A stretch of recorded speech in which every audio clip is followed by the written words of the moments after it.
Sebelum kita mendengar firman Tuhan khotbah dalam acara pertanyaan kita malam ini, mari kita bersaat teduh memohon kekuatan kepada Tuhan. Damai sejahtera Allah Bapa yang melampaui segala akal dan pikiran, itulah yang memelihara dan memberkati hidupmu dalam Kristus Yesus Tuhan kita. Amin. Bapak, Ibu, Saudara yang kekasih, malam ini firman Tuhan dalam acara kebaktian keluarga, yaitu dari kitab Roma pasal 15 ayat 7 sampai ayat 13. Saya akan membacanya. Sebab itu terimalah satu akan yang lain, sama seperti Kristus juga telah menerima kita untuk kemuliaan Allah. Yang aku maksud ialah bahwa oleh karena kebenaran Allah, Kristus telah menjadi pelayan orang-orang bersunat untuk mengokohkan Injil yang diberikannya kepada nenek moyang kita, dan untuk memungkinkan bangsa-bangsa supaya mereka memuliakan Allah karena rahmat-Nya seperti ada tertulis. Sebab itu aku akan memuliakan engkau di antara bangsa-bangsa dan menyanyikan mazmur bagi namamu. Dan selanjutnya, bersukacitalah hai bangsa-bangsa dengan umat-Nya. Dan lagi, terpujilah Tuhan hai kamu semua bangsa-bangsa. Dan biarlah segala suku bangsa memuji Dia. Dan selanjutnya kata Yesaya, taruh dari pangkal Isa akan terbit, dan Dia akan bangkit untuk memerintah bangsa-bangsa. Dan kepadanya lah bangsa-bangsa akan menaruh harapan. Semoga Allah sumber pengharapan memenuhi kamu dengan segala sukacita dan damai sejahtera dalam iman kamu, supaya oleh kekuatan Roh Kudus kamu berlimpah-limpah dalam pengharapan. Demikian firman Tuhan pada malam hari ini. Saudara yang berbahagia, yang bersukacita, yang menerima berkat Tuhan, yang Tuhan berikan kesempatan untuk kita untuk beribadah pada pertanyaan ibadah keluarga malam ini. Topik malam ini adalah diberkati untuk menjadi berkat.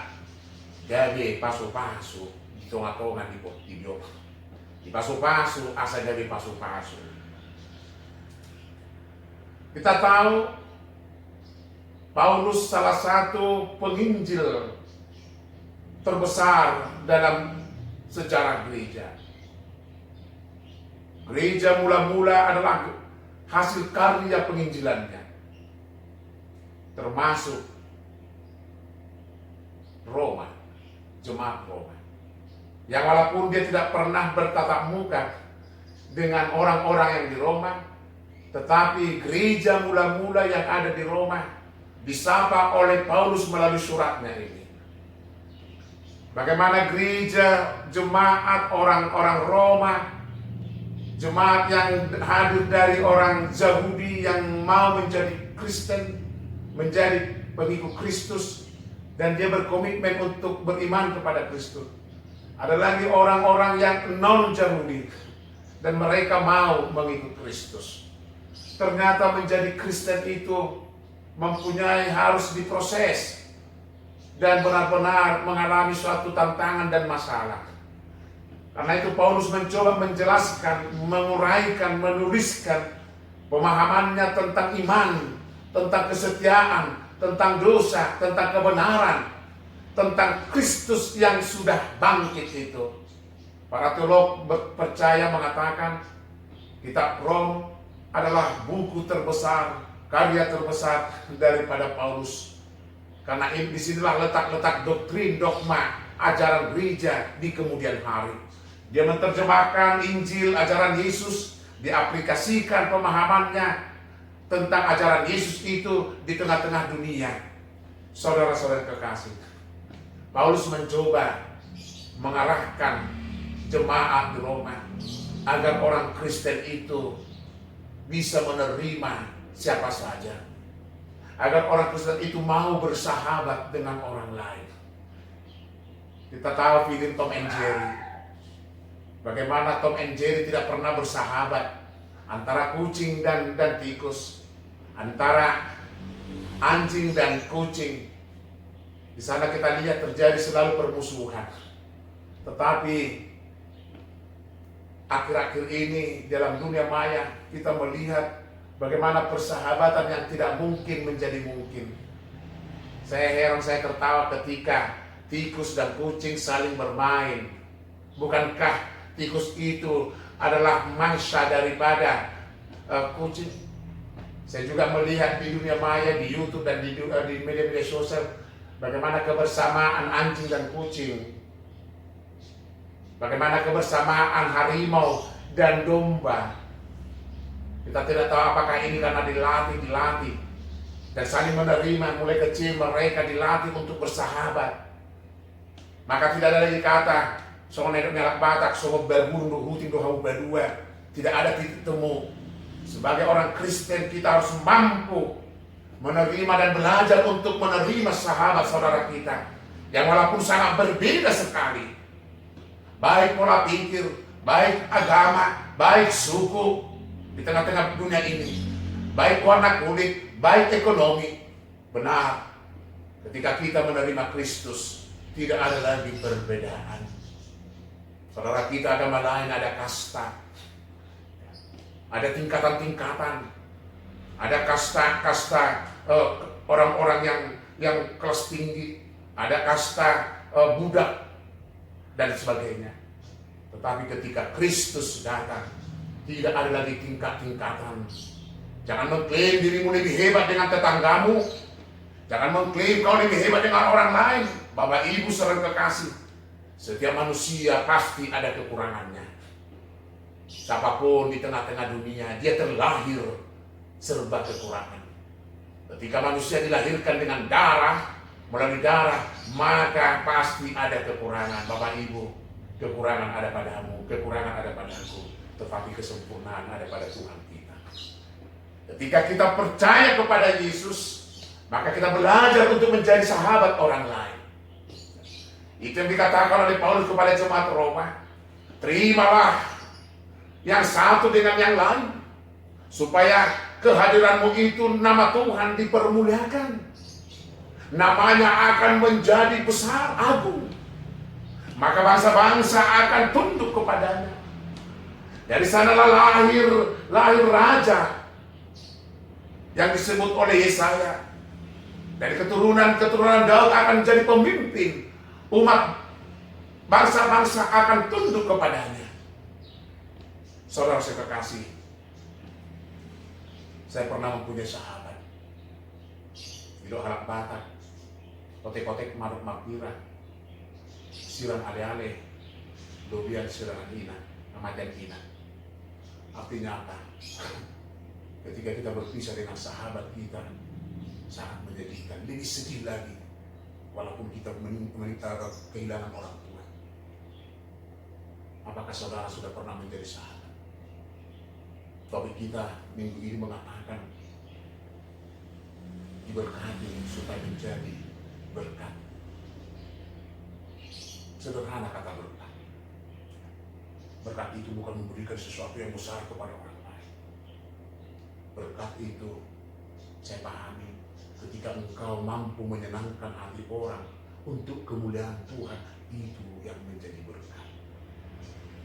Sudahkah saudara sudah mampu menyenangkan hati istrimu? Sudahkah saudara mampu menyenangkan hati suamimu? Sudahkah saudara mampu menyenangkan hati anak-anakmu? Atau anak-anak sudah mampukah engkau menyenangkan hati orang tuamu? Atau hati orang lain? Kehadiranmu menyenangkan orang lain, maka disitulah letak berkat. Kehadiranmu itu menjadi sukacita bagi orang lain. Jangan-jangan engkau selalu membuat orang menangis. Perkataanmu, tindakanmu, perbuatanmu membuat orang tersinggung, maka engkau tidak akan menjadi berkat. Maka engkau akan ditinggalkan. Ketika engkau hadir di tengah-tengah mereka, mereka akan meninggalkanmu. Menjadi berkat untuk kemuliaan Tuhan. Berikanlah sukacita, berikanlah pengharapan, berikanlah dukungan dan doa, perhatian. Ingat, ketika Yesus melihat orang-orang yang sakit, dia sangat memberikan perhatian yang mendalam. sangat peduli kepada orang-orang yang di sekitarnya. Orang-orang lapar diberikannya makan, orang cacat disembuhkan, bahkan orang mati dibangkitkan. Artinya apa? Sebagai pengikut Kristus, kita belajar dari Yesus selalu peduli kepada orang lain. Maka firman Tuhan kepada jemaat di Rom, jadilah menjadi kemuliaan Tuhan. Kehadiran gereja di tengah-tengah Rom harus mampu bersahabat dengan orang lain, yang walaupun masyarakat di sana menyembah dewa-dewi, tetapi tunjukkanlah keselamatanmu kepada orang lain. Artinya apa?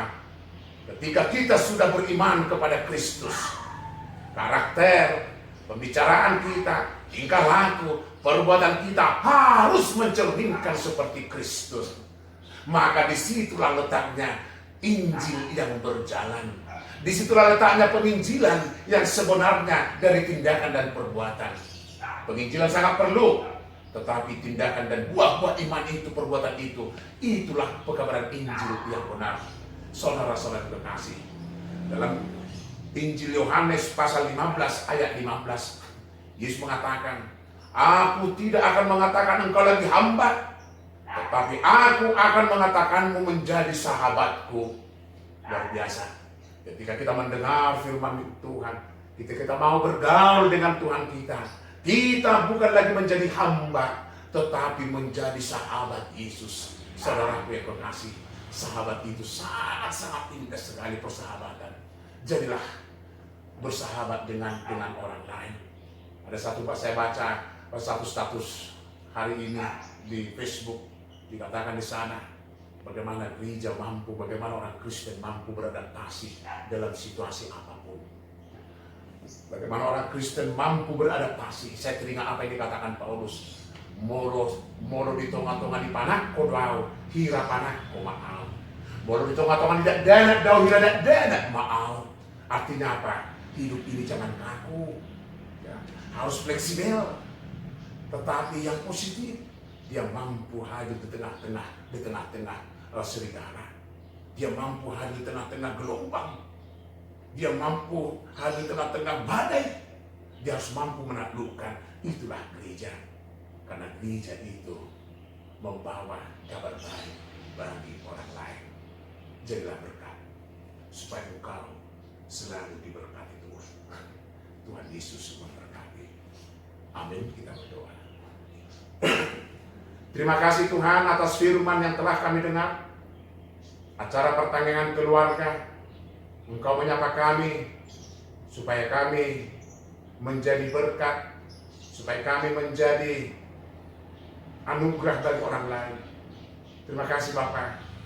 Biarlah kehadiran kami di lingkungan kami, kehadiran kami di tempat kami bekerja, dimanapun kami berada, menjadi berkat, menjadi sukacita. Bahkan kami menjadi pembawa kabar baik melalui tindakan perkataan kami.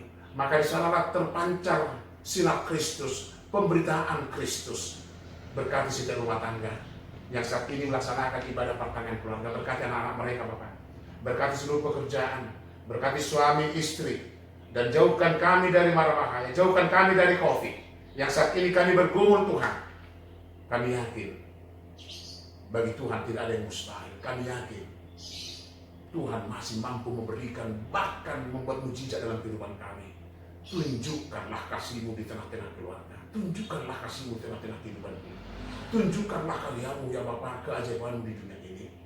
Saudaraku, saya berdoa untuk orang sakit, mulai dari week 10, week 1 sampai 10, yang ada di rumah sakit, yang terbaring di rumah, yang di kursi roda, yang saat ini lumpuh, bahkan divonis karena cuci darah dan sebagainya. Tuhan, kami percaya Engkau Allah yang baik. Sembuhkanlah mereka. Terima kasih Bapak. Pada hari Minggu tanggal 5, kami akan memulai ibadah di gereja. Persiapkan seluruh jemaat, jauhkan rasa takut, jauhkan rasa khawatir, yang walaupun tetap kami jaga kesehatan melalui protokol kesehatan. Terima kasih Bapak. Terpujilah nama-Mu. Amin.